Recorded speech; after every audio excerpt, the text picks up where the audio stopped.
जब पशुओं को मिलेगा प्यार और मिल्को मोर पशु आहार तो दूध बहेगा, मुनाफा बढ़ेगा। मिल्को मोर पशु आहार। इको प्लस का नया आविष्कार eco plus hexa power TMT इसकी प्रीमियम क्वालिटी व उन्नत जंग रोधक क्षमता दे बेजोड़ मजबूती। इको प्लस सीमेंट और स्टील, इस पर है देश को भरोसा।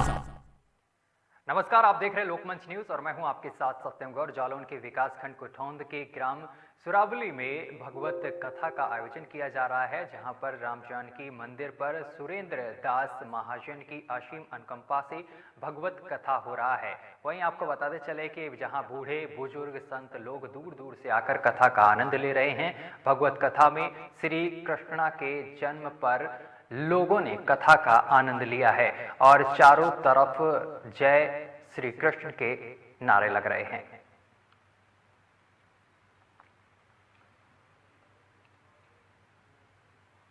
और अगली खबर का रुख करेंगे। AIMIM अध्यक्ष असदुद्दीन ओवैसी जन अधिकार पार्टी के राष्ट्रीय अध्यक्ष बाबू सिंह कुशवाहा का आज कासगंज में दौरा है। बड़ी और अहम खबर आपको बता रहे हैं, जहां पर आपको बताते चले कि असदुद्दीन ओवैसी और बाबू सिंह कुशवाहा आज सुबह करीब 10 बजे पटियाली कस्बे के SBR इंटर कॉलेज मैदान में पहुंचकर जनसभा को संबोधित करेंगे। असदुद्दीन ओवैसी और बाबू सिंह कुशवाहा गठबंधन प्रत्याशी विवेक कश्यप के लिए जनता से वोट की अपील करेंगे। और खबर पर ज्यादा जानकारी के साथ हमारे संवाददाता जुम्मन कुरैशी सीधा जुड़ गए हैं। जुम्मन, यहां पर असदुद्दीन ओवैसी के साथ बाबू सिंह कुशवाहा पहुंचेंगे, क्या कुछ अपडेट है? जी सत्यम जी, मैं आपको बता दूं, कासगंज जनपद के पटियाली विधानसभा क्षेत्र के कटरा पटियाली के SBR इंटर कॉलेज में आज AIMIM के अध्यक्ष असदुद्दीन ओवैसी, जन अधिकार पार्टी के राष्ट्रीय अध्यक्ष बाबू सिंह कुशवाहा एक चुनावी जनसभा को संबोधित करेंगे। आपको बता दें कि पटियाली विधानसभा से गठबंधन प्रत्याशी विवेक कश्यप के लिए चुनावी जनसभा करेंगे और जनता से वोट की अपील करेंगे। जनसभा को लेकर क्या कुछ अपडेट है? क्या तैयारियां पूरी हो चुकी हैं और दोनों नेता पहुंच गए हैं क्या? जी मैं आपको बता दूं, अभी तक नहीं पहुंचे हैं। बताया गया था, इनका समय 10 बजे बताया गया था, लेकिन ये दोनों नेताओं में से अभी कोई नहीं पहुंचा है और लोग पहुंच रहे हैं और काफी तादाद में पहुंच चुके हैं लोग। काफी संख्या में देखने को लोग भी मिल रहे हैं यहाँ पर। जुम्मन, जो कार्यकर्ता हैं उनमें किस तरीके का उत्साह देखने को मिल रहा है? जी मैं आपको बता दूं, ये कासगंज जनपद में ओवैसी का पहला दौरा है, जिसको लेकर AIMIM के कार्यकर्ताओं में काफी उत्साह का माहौल है। चलिए, तमाम जानकारी साझा करने के लिए बहुत बहुत शुक्रिया आपका।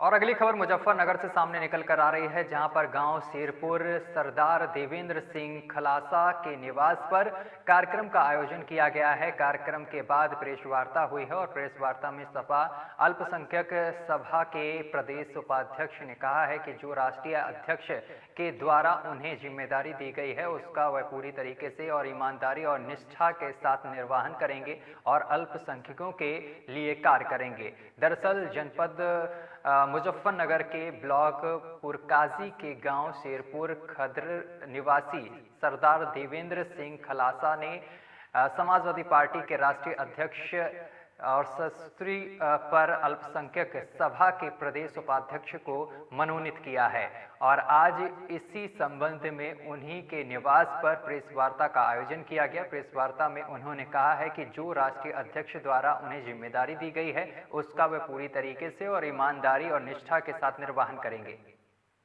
आज हम अपने राष्ट्रीय अध्यक्ष श्री अखिलेश यादव जी का विशेष धन्यवाद करते हैं, हार्दिक अभिनंदन करते हैं कि उन्होंने हमें बुलवाकर प्रदेश की अल्पसंख्यक कमेटी में अल्पसंख्यक प्रकोष्ठ में प्रदेश उपाध्यक्ष का पद दिया, जिसमें हमारे जिला अध्यक्ष प्रमोद त्यागी जी व पूर्व विधायक अनिल कुमार जी का भी बहुत सहयोग रहा। सर, आपको प्रदेश उपाध्यक्ष बना दें, प्राथमिकता क्या रहेगी सर पार्टी के लिए? सबसे पहले तो मैं अल्पसंख्यक वर्ग के लिए ही काम करूंगा, पहले। दूसरी बात पार्टी के विकास के लिए, तीसरी बात जी जान से जुटे हुए हम। और रामपुर से बड़ी खबर सामने निकल कर आ रही है, जहां पर दूसरे चरण का मतदान सुबह 7 बजे से शुरू हो गया है। इसके साथ ही आपको बताते चले कि धीरे धीरे मतदाता पहुंच रहे हैं पोलिंग बूथ पर और अपने मत का इस्तेमाल कर रहे हैं। वहीं रामपुर में पुलिस फोर्स के लिए यहां पर तैनात कर दिया गया है, व्यापक इंतजाम किए गए हैं। कोविड-19 की गाइडलाइंस का भी प्रयोग किया जा रहा है। तो बड़ी और अहम जानकारी आप तक पहुंचा रहे हैं, जहां पर आपको बताते चले कि रामपुर में सुबह 7 बजे से वोटिंग स्टार्ट है और मतदाता भारी संख्या में पोलिंग बूथ पर पहुंच रहे हैं और अपने मत का प्रयोग कर रहे हैं। इसी के साथ कोविड गाइडलाइंस का भी पालन कराया जा रहा है। बॉडी टेम्परेचर और हैंड सैनिटाइजर करके मतदाता को भेज रहे हैं आगे। तो बड़ी और अहम जानकारी आप तक पहुंचा रहे हैं। बॉडी टेम्परेचर और हैंड सैनिटाइजर कर लोगों को आगे भेजा जा रहा है और इस दौरान दूसरे चरण का मतदान सुबह 7 बजे से शुरू हो चुका है और भारी संख्या में मतदाता पोलिंग बूथ पर पहुंच रहे हैं। तस्वीरें भी हम आपको दिखा रहे हैं। आप तस्वीरों में देख सकते हैं किस तरीके से यहां पर मतदाता पहुंच रहे हैं और अपने मत का प्रयोग कर रहे हैं। आज 9 जिलों की 55 सीटों पर मतदान जारी है उत्तर प्रदेश में। और इस खबर पर ज्यादा जानकारी के साथ हमारे संवाददाता रवि जुड़ गए हैं। रवि, रामपुर में वोटिंग चल रही है, क्या कुछ अपडेट है? देखिए सत्तर जी, मैं बताऊंगा कि आज उत्तर प्रदेश में दूसरे चरण में 9 जिलों में 55 विधान सीटों पर चुनाव जारी है, जिसमें कि मतदाता सुबह 9 बजे से लाइनों में लगे हैं। अगर बात करें कोविड गाइडलाइन की, तो कोविड गाइडलाइन के लिए महिलाएं, 2 महिलाएं जो है एक आशा और आंगनबाड़ी कार्यकर्त्री मतदान बूथ पर जो है तैनात हैं। वो हैंड सैनिटाइजर और थर्मो स्कैनिंग करने के बाद आगे मतदान बूथ तक जो है वोटर जा रहा है। और बात करें सुरक्षा की, तो सुरक्षा के व्यापक इंतजाम रामपुर के अंदर देखे जा रहे हैं। किसी भी प्रकार की कोई गड़बड़ी बूथ पर नहीं होगी। अगर किसी भी प्रकार की कोई गड़बड़ी करता पाया जाता है तो उसके खिलाफ सख्त से सख्त कानूनी कार्रवाई भी की जाएगी। जी रवि, अभी तक कितने फीसदी की वोटिंग हो चुकी है? देखिए सत्यम जी, अभी तक जो है 9 से 10 बजे के बीच में रामपुर का टोटल 8.2 जो है आंकड़ा निकल के आया। 8.2% वोटिंग हुई है। बाकी अभी जो है शाम तक कितने परसेंटेज वोटिंग होगी ये देखने वाली बात है। आज जो है मतदाता अपने अपने प्रत्याशियों के लिए, अपने चुनिंदा प्रत्याशियों के लिए मतदान कर रहे हैं। किसकी किस्मत 10 मार्च को खुलेगी ये तो समय बताएगा। लेकिन यहाँ पर जो महिलाएं हैं, बुजुर्ग हैं और जो मतदाता हैं बढ़-चढ़ कर हिस्सा ले रहे हैं, लाइनों में लगे हैं और अपनी बारी का इंतजार कर रहे हैं। जी रवि, यहाँ से अब्दुल्ला आजम भी खड़े हुए हैं, क्या लगता है किन 2 पार्टियों में टक्कर देखने को मिल रही है? देखिए टक्कर की बात है तो 2 पार्टियों में मुकाबला है। बीजेपी पार्टी से यहाँ पे आकाश सक्सेना उठानी है और समाजवादी पार्टी के कद्दावर नेता मोहम्मद आजम खान रामपुर 37 विधानसभा से चुनाव लड़ रहे हैं। जो आजम खान जो है अपने आप में एक विख्यात और बहुत पावरफुल आदमी माने जाते हैं। उसके बाद सीतापुर जेल में वो बंद हैं 23-24 महीने से। उसका भी कहीं ना कहीं बीजेपी को फायदा मिलेगा। जी सत्यम जी, चलिए, तमाम जानकारी साझा करने के लिए बहुत बहुत शुक्रिया आपका। और सहारनपुर से बड़ी खबर सामने निकल कर आ रही है। सहारनपुर की 7 विधानसभा सीटों के लिए मतदान शुरू हो गया है, लेकिन एक बड़ी खबर इस बीच सामने निकल कर आ रही है कि सहारनपुर में पिछले 1 घंटे से ईवीएम खराब हो गया है, जिसके कारण लोग लाइनों पर लगे हुए हैं। बड़ी और अहम खबर आप तक पहुंचा रहे हैं सहारनपुर से, जहां पर आपको बताते चले कि 7 विधानसभा सीटों पर यहां पर मतदान सुबह 7 बजे से शुरू हो गया है। मतदाताओं में देखा जा रहा है भारी उत्साह और इसी दौरान आपको बताते चले कि ईवीएम खराब हो गया है, इस कारण मतदाताओं में भारी आक्रोश भी देखने को मिल रहा है। मतदान केंद्रों पर भारी भीड़ भी देखने को मिल रही है। पुलिस प्रशासन पूरी तरीके से यहां पर जुटा हुआ है। सुरक्षा के पुख्ता इंतजाम किए गए हैं। बड़ी और अहम जानकारी आप तक पहुंचा रहे हैं। आपको बताते चले कि उत्तर प्रदेश में 9 जिले की 55 सीटों पर मतदान जारी है। और इस खबर पर ज्यादा जानकारी के साथ हमारे संवाददाता काशिफ जुड़ गए हैं। काशिफ, सहारनपुर में 9 विधानसभा सीटों पर चुनाव जारी है, क्या कुछ अपडेट है?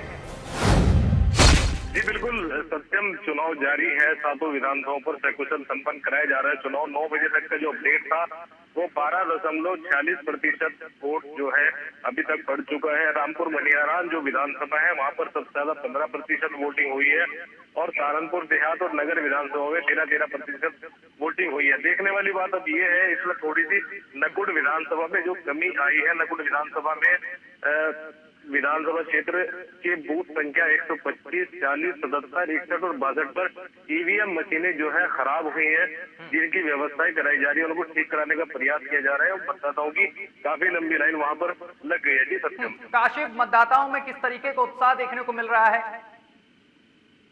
जी बिल्कुल, सुबह से ही मतदाता जो है मतदान स्थल पर पहुंच गए थे सुबह 7 बजे से ही, और लगातार जो है वोटिंग चल रही है।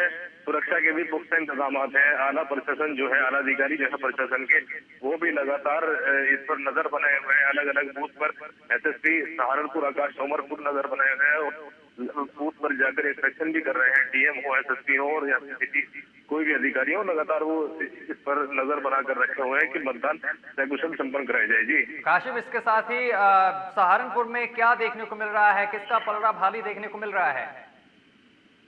जी सत्यम, सहारनपुर की बात अगर की जाए तो सहारनपुर की ज्यादातर सीटों पर समाजवादी पार्टी और भारतीय जनता पार्टी का सीधा मुकाबला है, लेकिन इक्का दुक्का सीटों पर जो है बहुजन समाज पार्टी के प्रत्याशी भी अपना जलवा बिखेर रहे हैं। चलिए, तमाम जानकारी साझा करने के लिए बहुत बहुत शुक्रिया आपका। और वहीं संभल में भी चुनाव जारी है। आपको बताते चले कि संभल में भी दूसरे चरण में मतदान जारी है। सुबह 7 बजे से वोटिंग की जा रही है। धीरे धीरे मतदाता पहुंच रहे हैं पोलिंग बूथ पर और अपने मत का प्रयोग कर रहे हैं।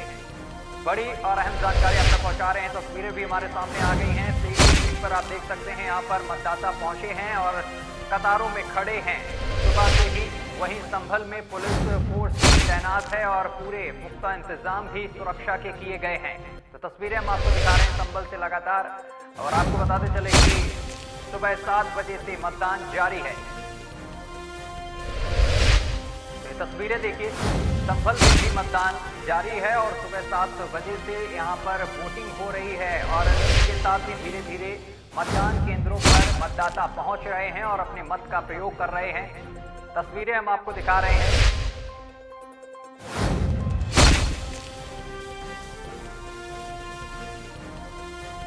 तस्वीरें दूसरे चरण की 55 सीटों पर, विधानसभा सीटों पर मतदान जारी है।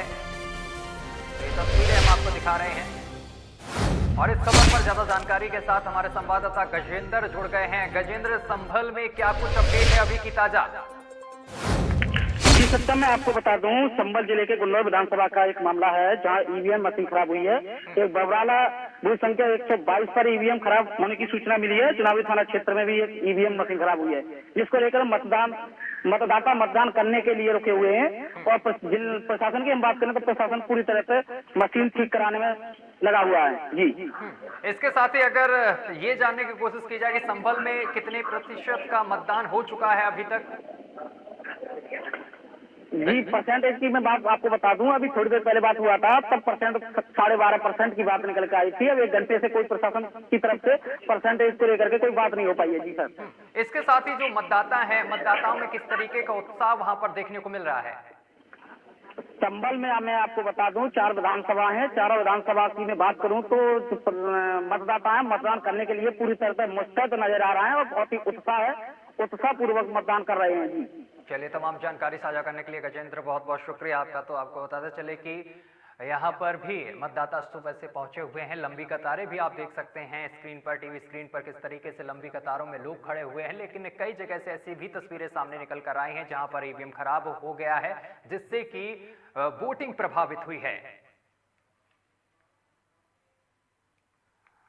और अगली खबर का रुख करेंगे। आपको बताते चले कि 3 दिन पहले विधानसभा चुनाव के लिए मतदान में बीजेपी को वोट न देने का आरोप लगाते हुए गुर्जर समाज के बीजेपी समर्थकों ने कश्यप समाज के लोगों के साथ मारपीट की थी और पुलिस ने दोनों आरोपियों को गिरफ्तार कर शांति भंग में चालान किया था।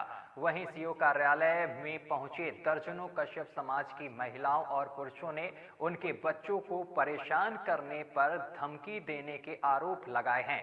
और आपको बताते चले कि करीब 3 बजे पुलिस क्षेत्राधिकारी जितेंद्र कुमार के कार्यालय पर कैराना क्षेत्र के गांव बुच्चाखेड़ी निवासी करीब 1 दर्जन कश्यप समाज की महिलाएं और पुरुष पहुंचे और ग्राम प्रधान पति आजाद सिंह कश्यप ने बताया है कि गांव के ही गुर्जर समाज के कुछ युवा बीजेपी के समर्थक हैं जो उनको 10 फरवरी में हुए मतदान में बीजेपी प्रत्याशी को वोट न देने का आरोप लगाकर मारपीट की थी।